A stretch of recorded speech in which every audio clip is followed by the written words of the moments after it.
everyone, and welcome back to Final Fantasy XIV, where it's time for more Masked Carnivale. We are taking care of today stages 17 to 24. The bulk of the rest of it, starting with the Sword of Music.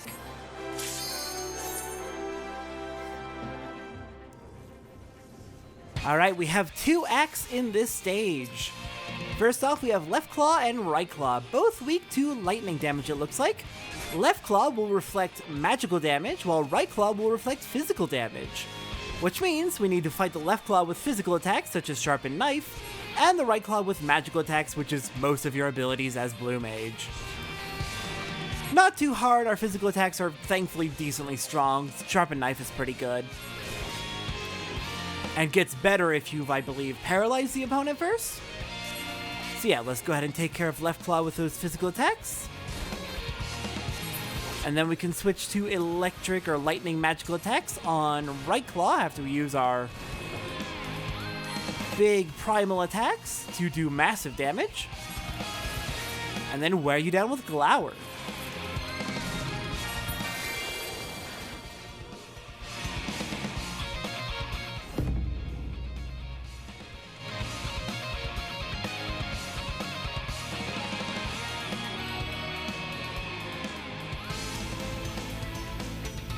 For Act 2, we have Cryos again. We fought you before, just a big Night-type enemy. Same attacks as before. Only real difference this time around is partway through the fight, he will summon the Left Claw and Right Claw from the first act, which means we need to be ready to use our physical attacks on Left Claw and our magical attacks on Right Claw. Other than that, it's basically the same as before, so glower you down since you're weak to lightning, take care of the claws when they come up, and we'll be good. It is worth noting that all the enemies in this fight are weak to Ram's Voice. We'll freeze all of them. So it may be a good idea to have that up, especially if you have a particular ability from Stormblood, but we'll get into that in Stormblood.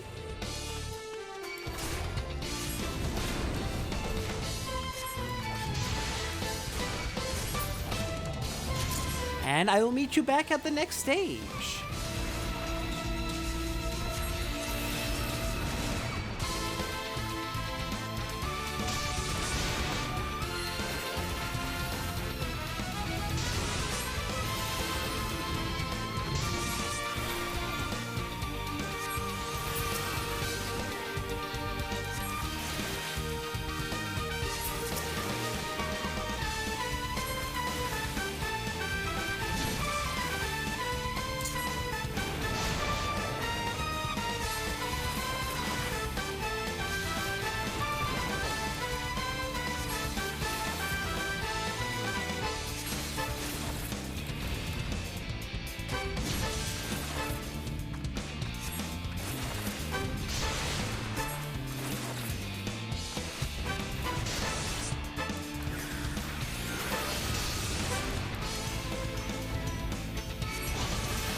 Alright, on to stage 18.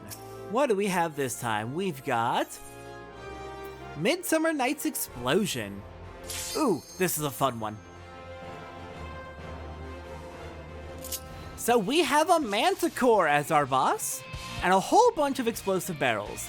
The Manticore behaves exactly like the final boss of Stone Vigil Hard, but with all of the dash and fireball attacks that are basically only telegraphed through animations. But if the Manticore hits one of those explosive barrels, well, oh wow, that's a lot of damage it's taken. It's not enough to like fully kill the Manticore, but it's certainly adding up over time. And there's a ton of these explosive barrels. Strategy here is, of course, bait the Manticore into setting off the barrels. And then watch as it slowly whittles itself down. Once you are out of barrels, all that will be left is to kill it off with your own attacks to do whatever damage is left.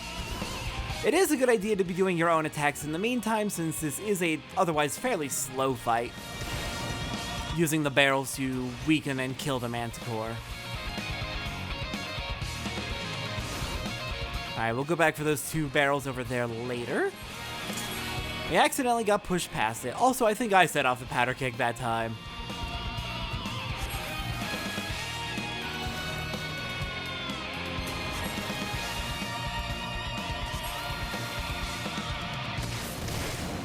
Okay, almost there. It's doing a good like 5% of its health every time, so like that is a significant amount of damage. Okay, wait for you to hit the barrel.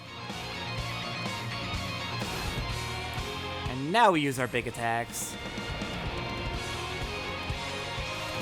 Alright, you better get over here into the explosion. Oh dear, that was a stupid move. Should've got out sooner. Oh well. As long as we can get a few white wins in, we should be fine.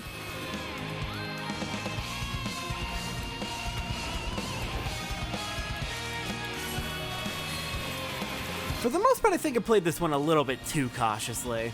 It's fine though.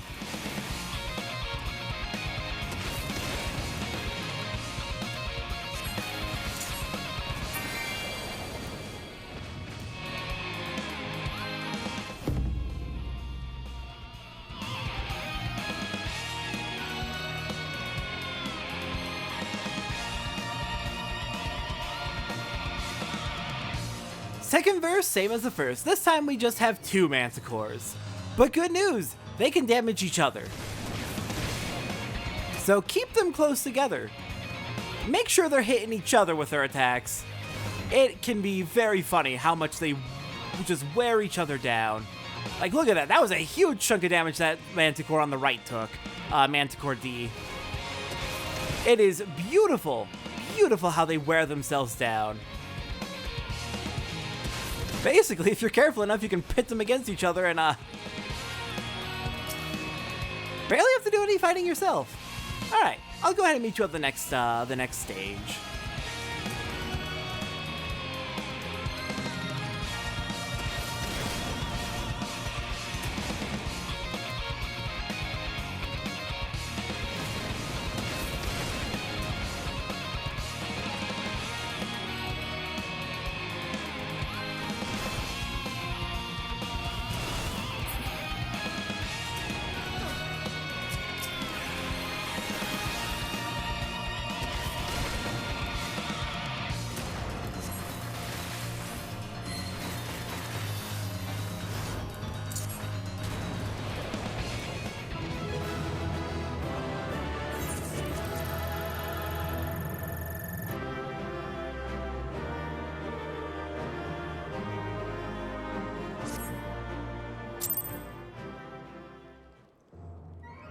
Alright, for stage 19, if you have Inkjet from Kraken, I recommend equipping it, because that will be very useful here. On a clear day, you can smell forever.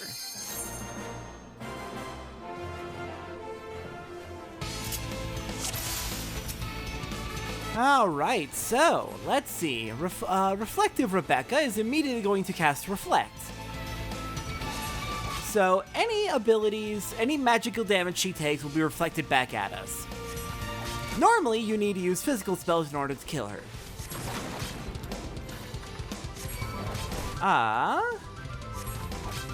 In fact, yeah, for the first act, we're going to need to use physical spells in order to kill her. Thankfully, she is not too difficult. Just a big marble, fairly standard. She has an ability that leaves a puddle of pollen or acid on the ground, so stay out of that or interrupt it, but Act 1 easy.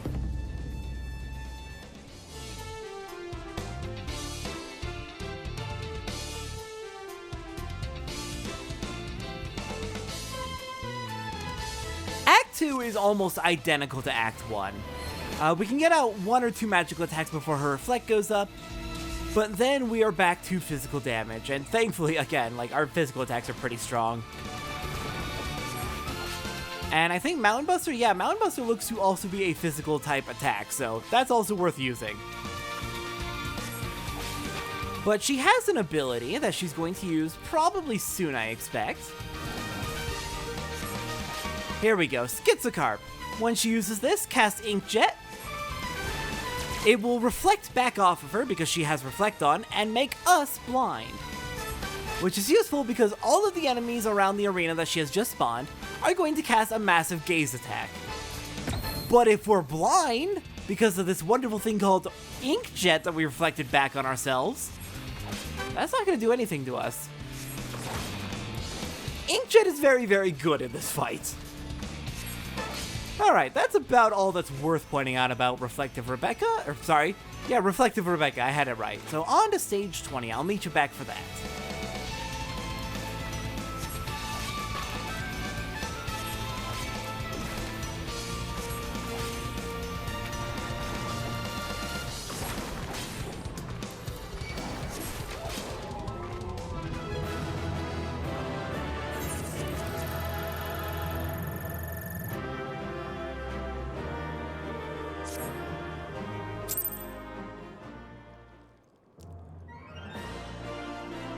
Alright, for stage 20, we are going to be cheesing it.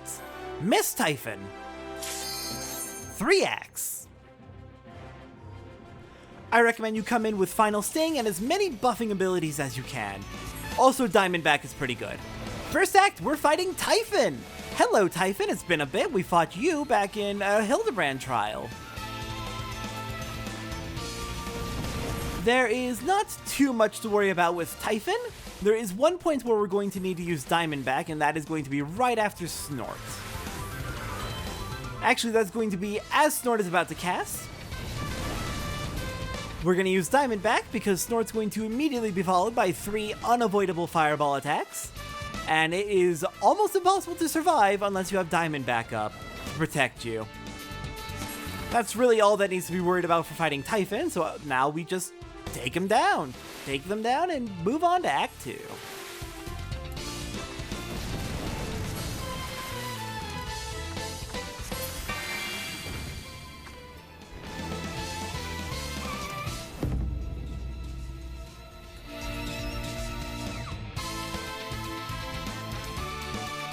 Act 2 is... once it loads, you piece of shit. Alright, time to kill Ultros. Nothing too special about Ultros. There is one ability, Imp Song, that we're going to need to interrupt, but other than that, not too difficult for Ultros. Just avoid the AoEs and interrupt Imp Song. The real challenge comes in Act 3, where we can get an achievement. And to do that, we're gonna cheese it. We're gonna cheese the hell out of this fight and skip a huge chunk of it. Oh god, those tornadoes.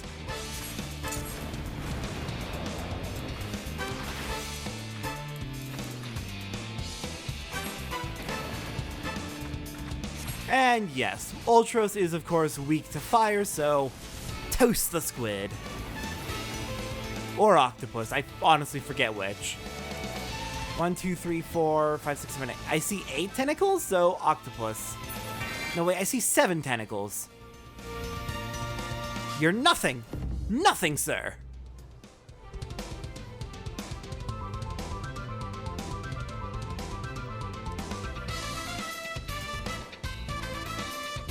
Alright. For this last act, halfway through, Ultros will spawn. And then Ultros will summon a whole bunch of tentacles. This fight will get extremely chaotic. Very, very bad, very chaotic. There's an achievement. If you can clear this fight without killing a single one of Ultros' 4 giant tentacles, we get an achievement, Octopath Traveler. Use a fully powered up Final Sting, use all of your buffing abilities followed by Final Sting, and if you've taken down Typhon a little bit, we can wipe him out immediately.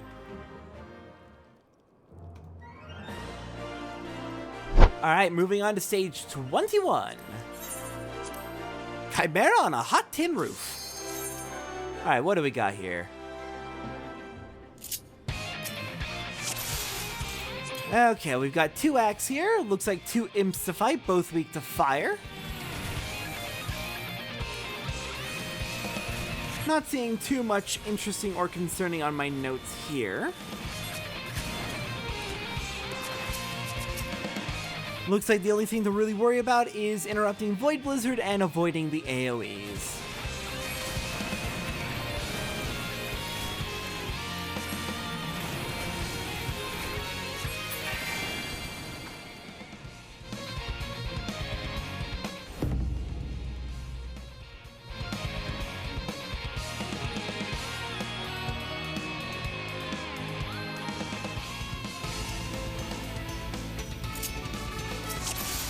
Alright, Act 2, we are fighting Apodamak, who is just a extremely standard Chimera. Ram's voice get out, Dragon's voice get in. Partway through the fights, and Apodamak will summon 2 imps like in Act 1. There's not really too much interesting or dangerous going on in this fight, so just take him down. This is honestly a really simple one. So I will serve one for stage 22.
Alright, next on the list we have...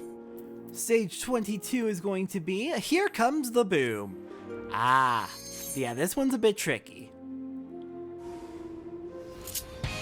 I believe this is one of the fights where we definitely want to have Sticky Tongue on hand.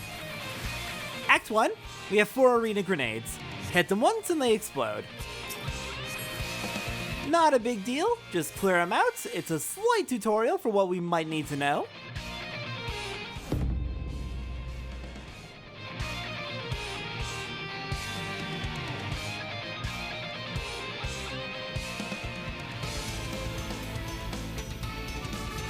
We have the Forefather, who is actually surprisingly dangerous.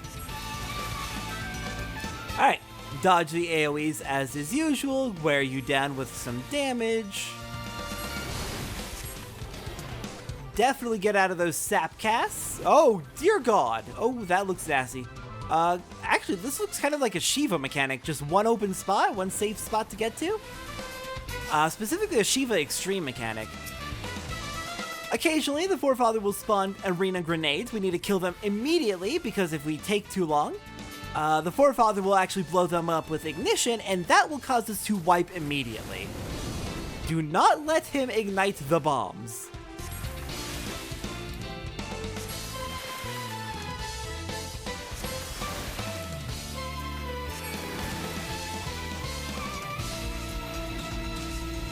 Mechanics will continue as usual, with one save spot on Sap, and occasionally getting those bombs spawning that we need to kill. Until... I believe, yes. For this, we want to take the Arena Gas Bomb, Sticky Tongue to lure it over to to the Forefather, because the Forefather is casting Burst.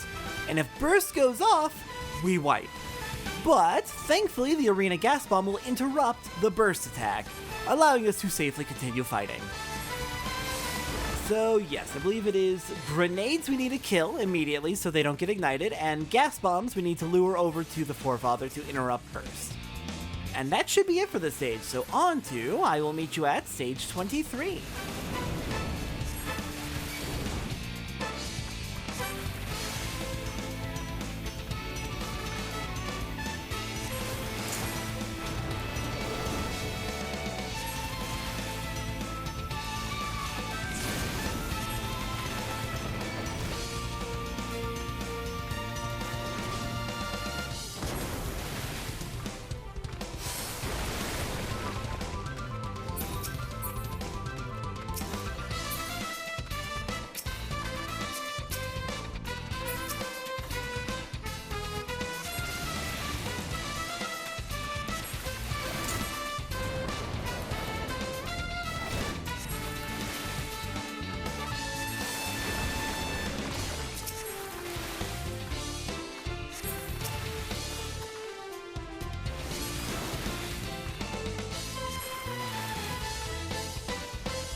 Alright, next up is stage 23, second to last before Azulmagia.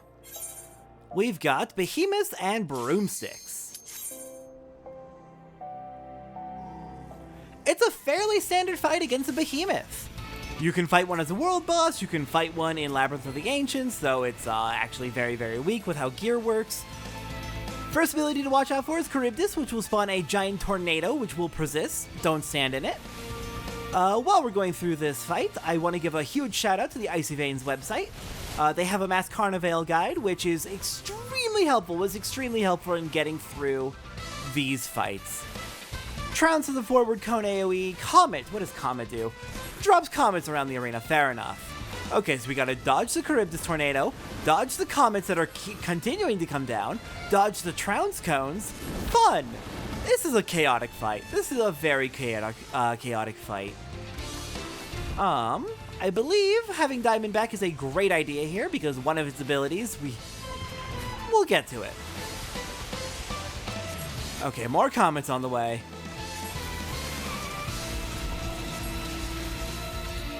Get out of that Trounce. Also, not fun having two entire Charybdis tornadoes. Very frustrating. Ecliptic Meteor. Normally, you would survive this by hiding behind a rock or other such obstacle. We don't have those here, so all we have is Diamondback. And even with Diamondback, it took out half of our health. Yeah, Ecliptic Meteor is horrifying. You gotta have that Diamondback or you're not surviving this fight. I think that is the core mechanics of this fight, just repeating the Charybdis, Trounce, and Comets, before following up with an Ecliptic Meteor, which we need to Diamondback to survive. Alright, last stage will be stage 24, so I will meet you back in a little bit for that once we have made it through the Kronprinz Behemoth.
Alright, stage 24, the last one before Azulmagia. We have amazing Technicolor Pit Fiends.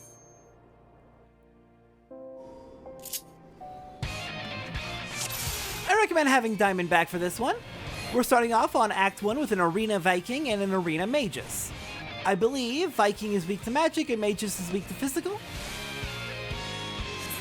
So we need to use our physical and magic appropriately. This whole fight is actually a reference to a Heavensward dungeon, which is exciting. Because Blue Mage wasn't actually added until around Stormblood, so they were allowed to make those references, even though this is technically a Realm Reborn content.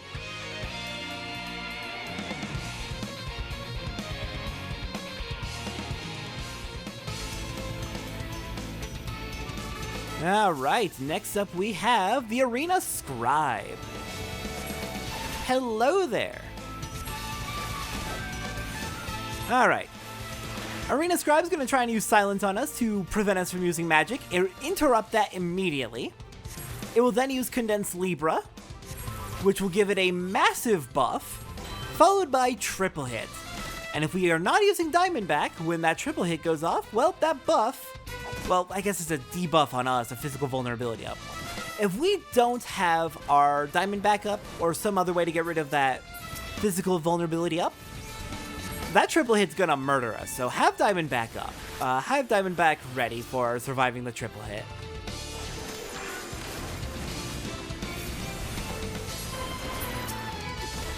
Alright. Of course, it also summons the Arena Viking and Arena Magus while we are fighting it, so gotta deal with that. And every time it tries to use Silence, it is about to follow up with Condense Libra and the Triple Hit. So it's a little bit... actually, never mind. I thought it was about to use Triple Hit and the Condense Libra. Fair enough, I guess? I'm surprised it didn't. Alright, whatever. I'll take it. Alright. Viking and Magus down. Interrupt that Silence.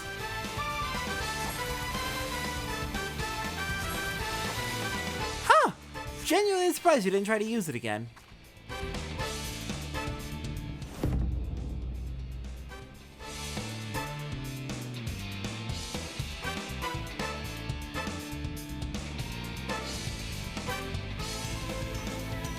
I do not remember the fight against Epilagi. So let's see what your mechanics are. We've got Page Tear. Oh, you're doing the freaking Stone Vigil hard thing. Okay. Your attacks are effectively untelegraphed, other than the cast bar. So gotta keep an eye out for that. Ooh, Magic Hammer. Terrifying. Don't get hit by that. Alright, well, at least Magic Hammer is relatively telegraphed. Gale Cut is not. I assume that is a cleave followed by spawning a whole bunch of those. And then head down is a knockback. Okay, so make sure we get knocked back in the direction where there's no Gale trying to kill us. Got it.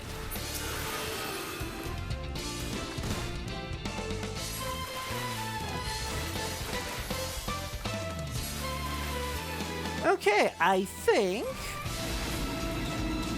Okay, it summons 2 Arena Maguses.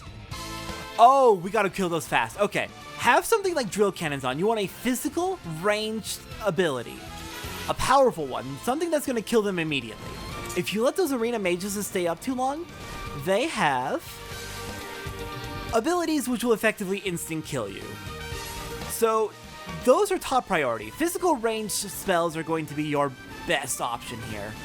Take care of the Arena Maguses so they don't murder you, and continue working down the Epilagi, and I think that's about it for mechanics.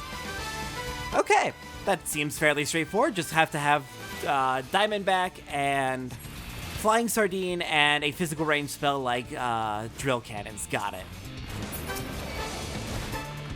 And that will be about it for Masked Carnivale.